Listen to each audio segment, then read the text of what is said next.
And we got a porn star name.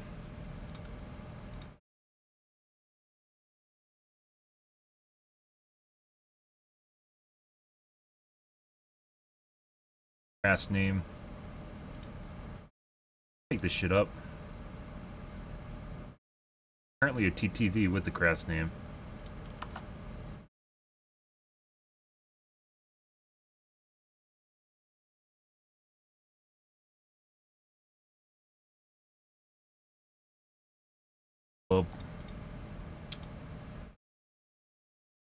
Not like so afraid of like the TTV wasn't even streaming. It was the two crass names.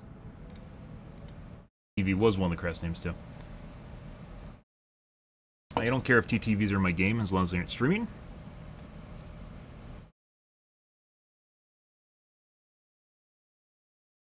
But the crass names are usually degenerates that don't give a shit about life or people or how they're perceived. And they're more willing to cheat to get a little bit of serotonin and dopamine, so.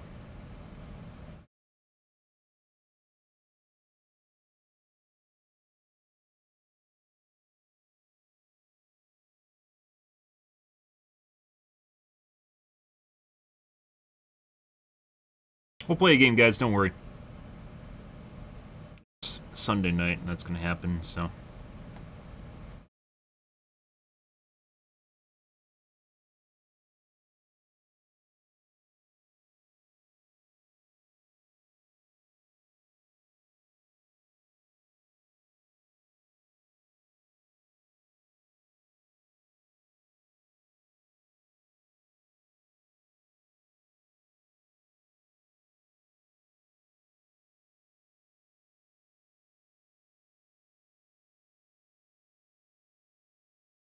Fill me up, daddy waddy. I take it in the ash. Possibly racist names. Christ.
What do we got this time, guys?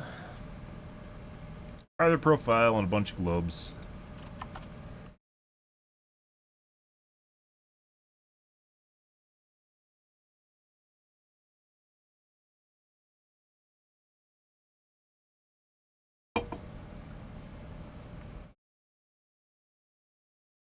Globes don't mean they're console. Globe means non-Steam, so it could be Epic, Windows Store, Stadia.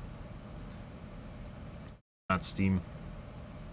A lot of people assume that Globe means console, and that's not the case.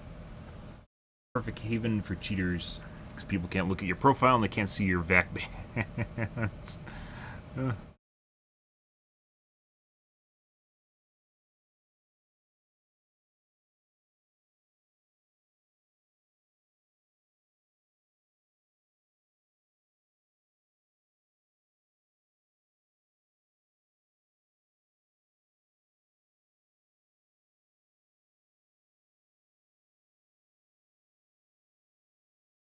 Hatch main building, hatch main building, hatch main building. Guys, I'm probably going to forget, but the hatch is at the main building.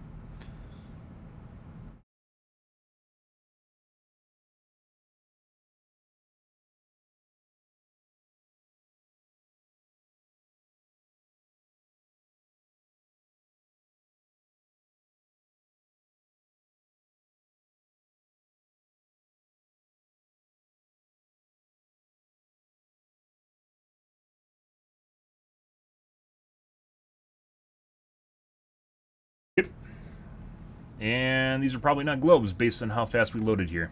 Cam out for first game. Or not council players based on how fast things loaded. Breaker Cuck Doors, and Dead Dog is the new Ormond in terms of cheaters taking you to a specific map. We'll see how this goes though, guys. Breaker Cucks.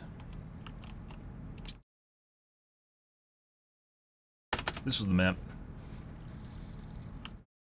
Why they chose this map over Ormond? I'm the only one that literally talks about cheaters taking to Ormond, so...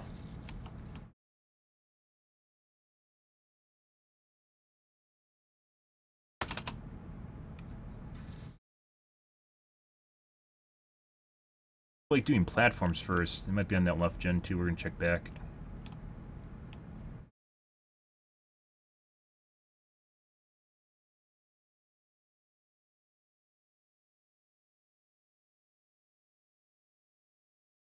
Hopefully we could push her back the other way.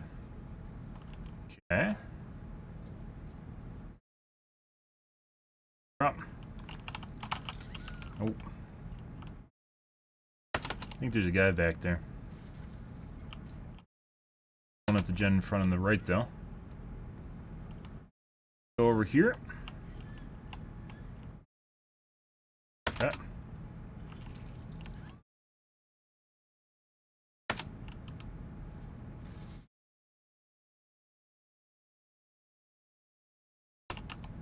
Looks like they went to the other gen to help finish it. Across the map.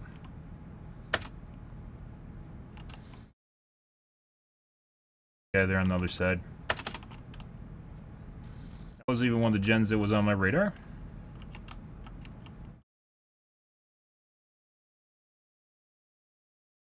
Right here.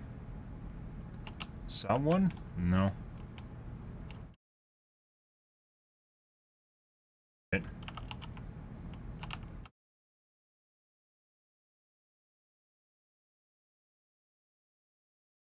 Good. Hey, Broof. No game sound. Oh my god. Thank you.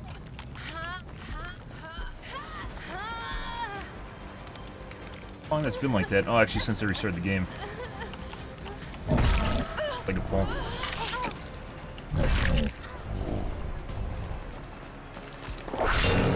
Yeah.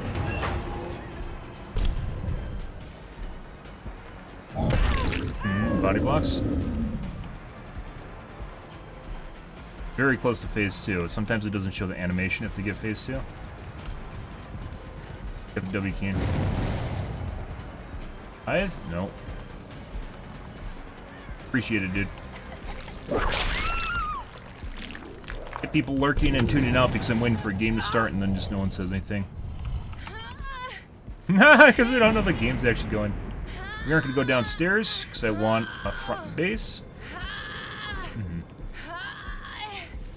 Here.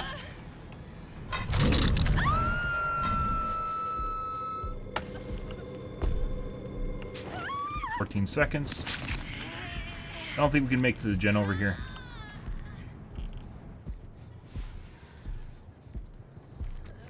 There's a guy here, but there might be.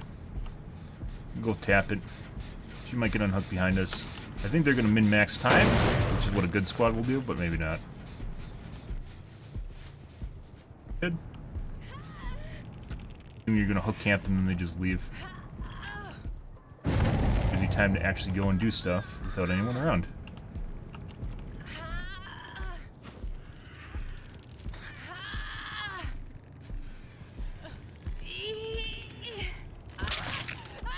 Skill check. Coming for a finish. Must be someone here waiting to save. Second most done gens behind us. There we go. Check our other gens here.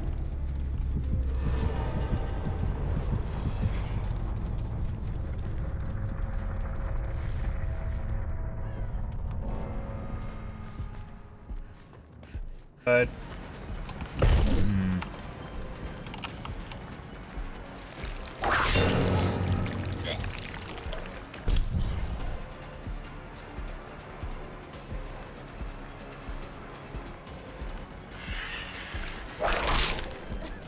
feel like it should have been hit.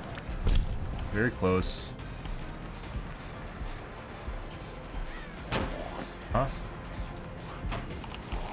Huh? Speed hack? Oh. She seems a bit fast. Hence why my timing is off. I'll drag around that.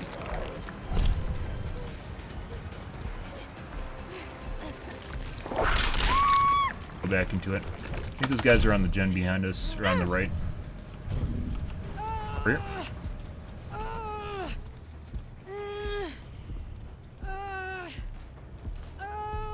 We're like that front gen, but we aren't going to be able to get to that, so. Nope. Up. Nope.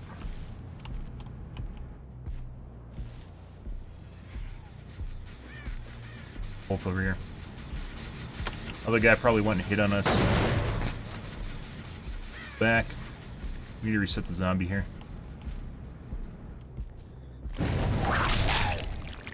Oh, they both aren't there.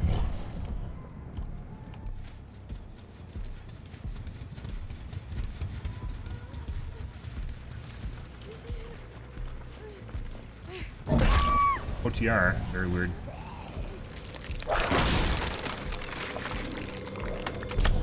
"14 seconds. We saw them both over here. No, she's gonna try and reach that. DS? No DS. Why would you have DS when you get DC perk?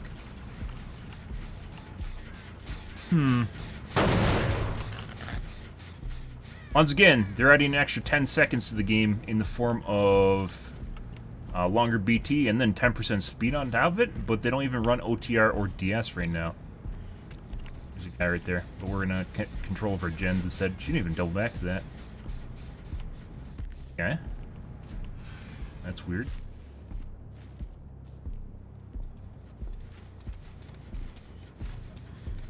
I didn't know. Zombie just being stupid. Can't make that. Oh, she's over here. I heard her earlier.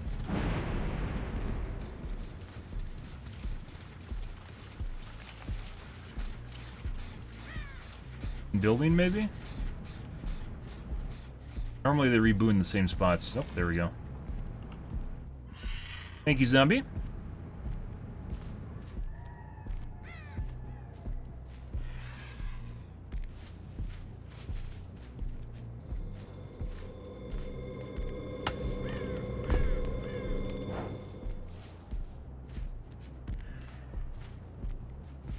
Lots of places to hide on this map, so all you have to do is crouch in a bush. Zombies can see through it. I can. Thanks, Zombie-chan. Good art. This is a remarkably normal-looking lobby, guys. Good for us. I just left like 30 games to finally get here. It had nothing to do with ours either. This is primarily globes. Now wait for a 4% and DS. Excuse me, Deliverance, not DS.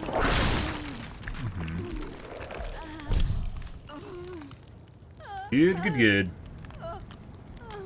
Happy Sunbun chat. I hope you guys are having a wonderful evening. The game's better with sound on, by the way. Hey, zombie. Oh my god, what a nice guy. Yeah, he is. Oh, looking for some food. Uh-huh. This is sped up if you do your 4%. I'm just saying.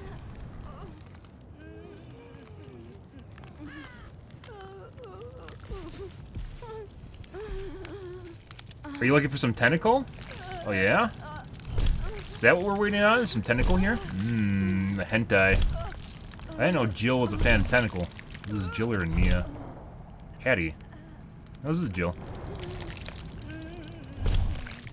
Hattie's a bit bigger boned. There we go.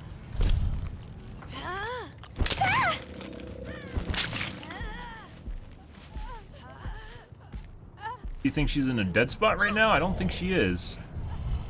Nope.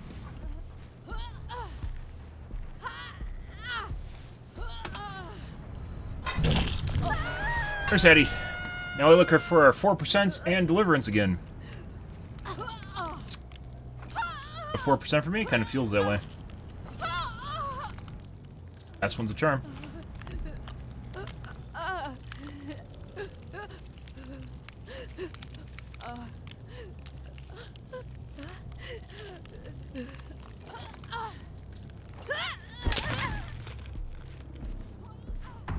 Not get the 4%, guys. Once again, back when we played prior to the anniversary update, DS is not uncommon in high MMR. I'd say it's like every 2, you can expect there to be anywhere from 1 to 3 players, usually averaging about 2 players per match that'll have DS. Sometimes 3 people, and sometimes the entire team has DS at high MMR. We barely get people with DS or OTR now.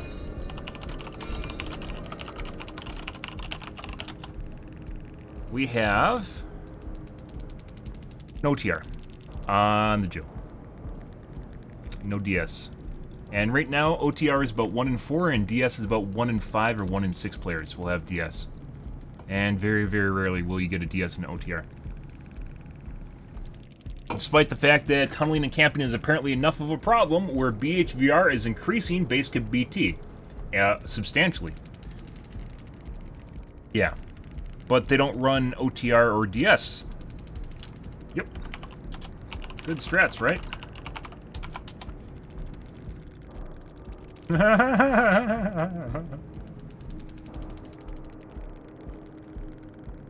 No? It was nice playing against you, though.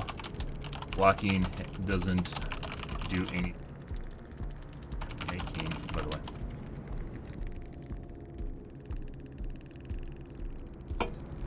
They never are. I would believe that this guy isn't part of it.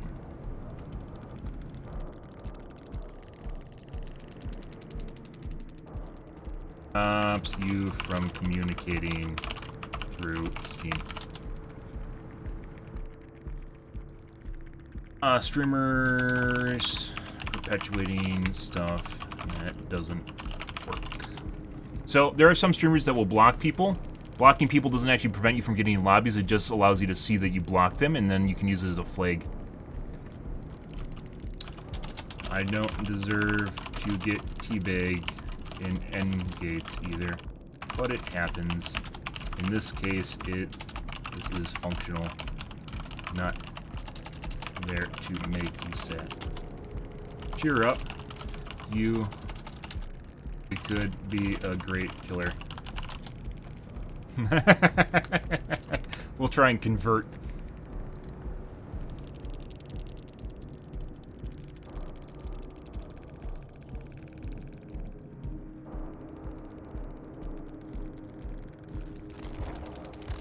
A gun.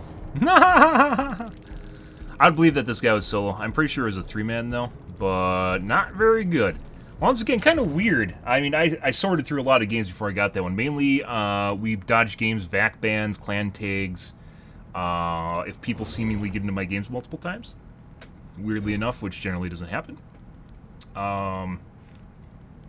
Crass names are a big one, though. People that are degenerates in general. Crass, edgy names. People that don't care about who they are, or how they're perceived, or their life.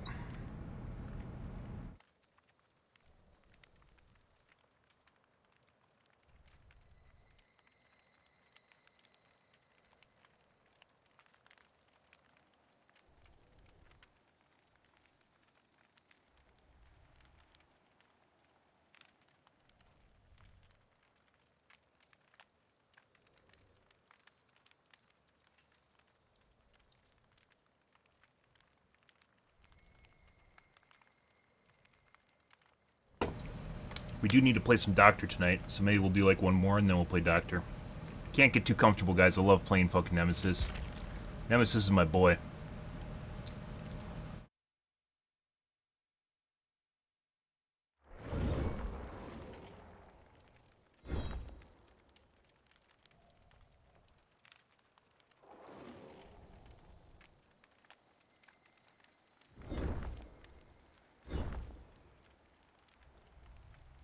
Matchmaker apparently can't match me with people. That was kind of weird when you only get part of a lobby and the other people don't show up, and then it looks like you're waiting for people. But that shouldn't happen in the matchmaker. They just get put into the lobby, right? It's kind of curious. It's like you're waiting for kill your friends group or something. Or now we sit here and wait. Am I part of the lobby here? Also something I dodge. I'll be back, guys. I'm going to take a piss if it doesn't fill, like, almost immediately. We're back.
Oh, good.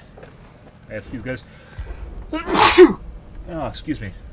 Oh no, did I get speckle?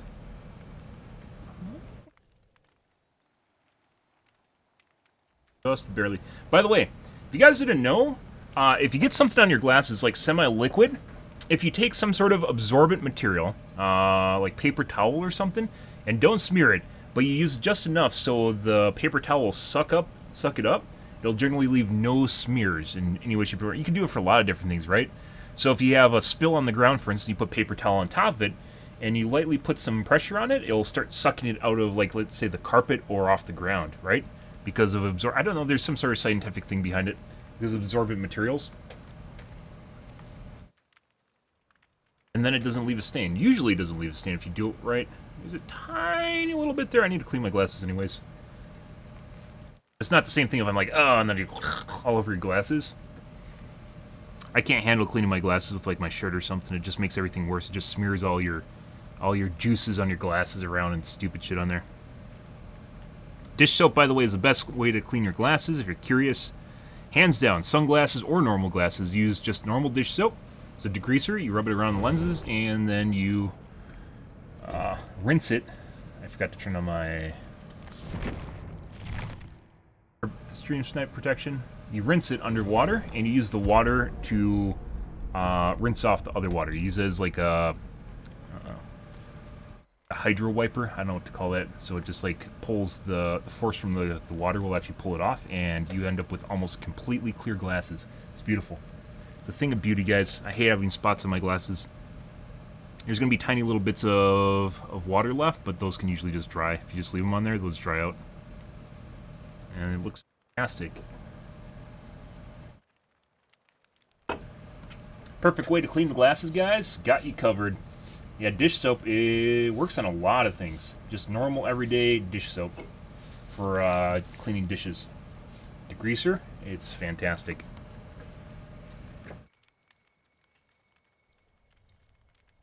Works also if you do a lot of automotive work and get oils on your hands. Works really well against that. You don't even need to have a special cleaner for that. We have an entire globe lobby, guys.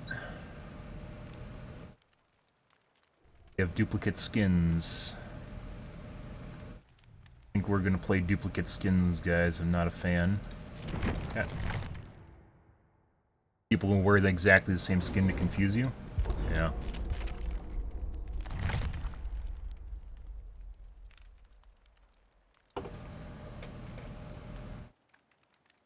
Maybe if it's a more normal looking lobby, I would have done that.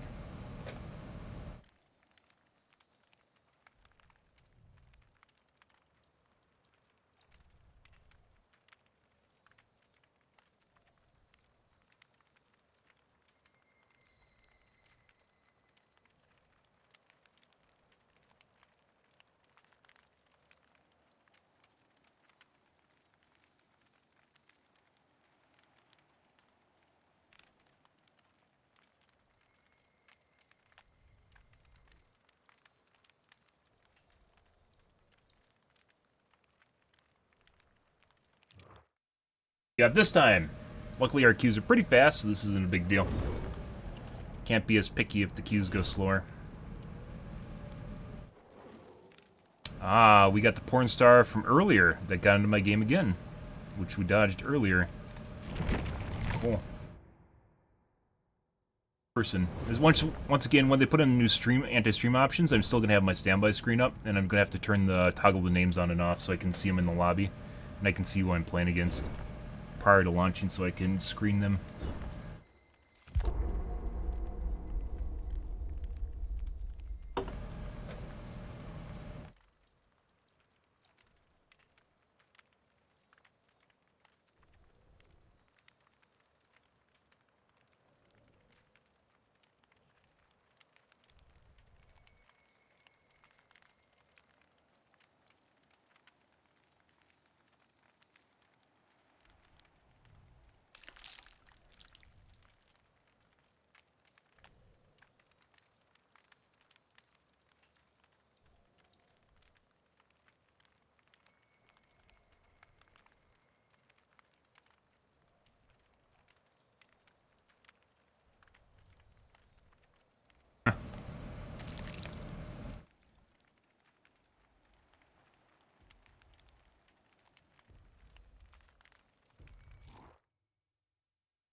Okay.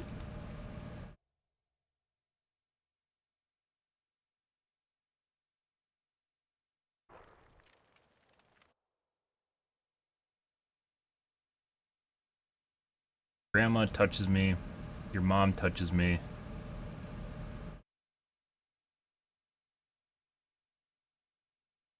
Guy's testicle.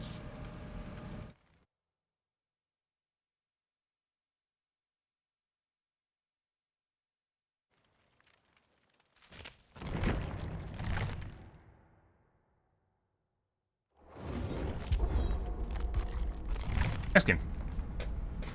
Jesus.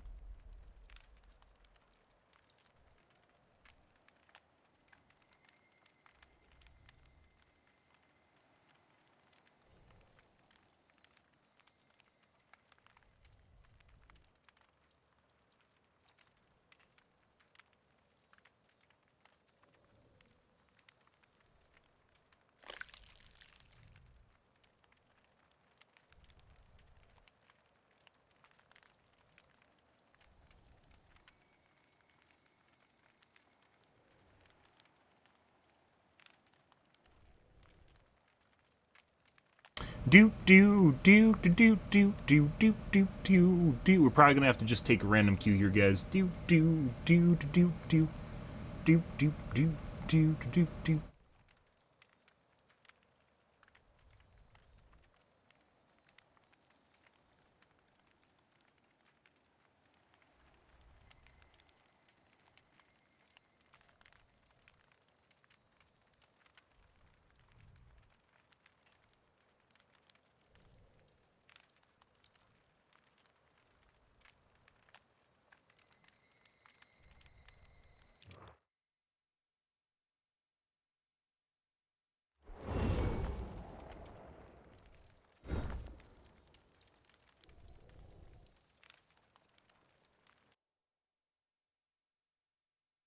Hurry.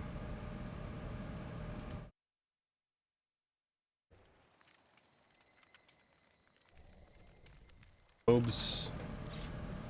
We're missing a player.